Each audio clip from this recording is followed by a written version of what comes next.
এটা আমি যতটুকু মনে করি, আমি জানি না ভারতের সঙ্গে কেন ইসরায়েলের সম্পর্ক, ভারত কেন ইসরায়েল সম্পর্ক রাখবে? আর ভারত কি করে, ওই যে নরেন্দ্র মোদী কি করে এতগুলা লোককে হত্যা করলো ওনার এলাকায়? এই একটা কথা। ওনার এলাকায় বলতে উনি তো গুজরাটে কখন একটা দাঙ্গা হয়েছিল না, আমার একটা মনে পড়ে না, ওই সময় কতগুলো মুসলমান মেরে ফেললো কেন? ওনারা শুধু ওই কথাটাই বেশি বলে, কিন্তু হাজার হাজার মানুষকে এখানে আমি যা দেখেছি, হাজার হাজার মানুষকে, লক্ষ লক্ষ মুসলমানকে এখানে শেল্টার দিয়ে এখানে রেখেছে। যেই করুক, আগের সরকার এই সরকার করেছে তো, এখানে তো প্রোটেকশন দিয়েছে। এখন ওই প্রোটেকশন যদি বাংলাদেশে হতো তাহলে হিন্দুদের জন্য সাংঘাতিক ধরনের একটা সমস্যা ভালো হতো, সেটা তো ওনারা বুঝে না। কতটা সংকট পরিস্থিতি আছেন ওখানে? হ্যাঁ, দেশে ফিরে যাবেন? আমি ফিরে যাবো ওই তো 2 তারিখের আগে।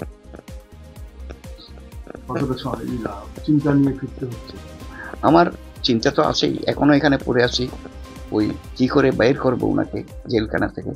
ওখানে দেবে না, মুক্তি দেবে না, তবে হাইকোর্টে যেতে হবে, হাইকোর্ট থেকে আবার সুপ্রিম কোর্ট পর্যন্ত আসে যেতে হবে, শেষ পর্যন্ত লড়াই করব।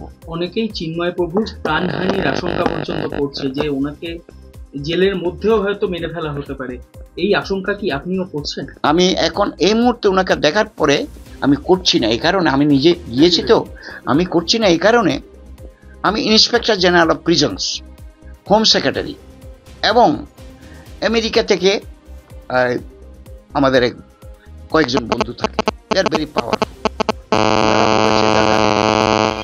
ওনার উপরে যদি কোনো অন্যায় কিছু হয় আমরা দেখব, আপনি কিন্তু যান, আপনি দেখে আসেন,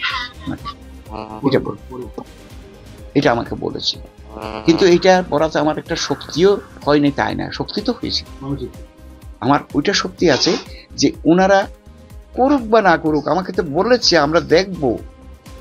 সারা বিশ্বে খবর হয়ে গেছে, আগে তো এখানে পশ্চিমবাংলায় কেউ দেখতো না, আমি আসতাম না, এখানে আসতাম তো বিভিন্ন টাইমে, আপনার এই কংগ্রেসের আমলে আসছি, তারপরে সিপিএম আমলে আসছি, কেউ তো সাড়া দেয়নি, বললে এইগুলো হলে তাদের পার্সোনাল ব্যাপার, ইন্টারনাল ব্যাপার। আমাদের ভিডিও ভালো লাগলে লাইক এবং শেয়ার করুন, কমেন্ট সেকশনে গিয়ে জানান আপনাদের মতামত।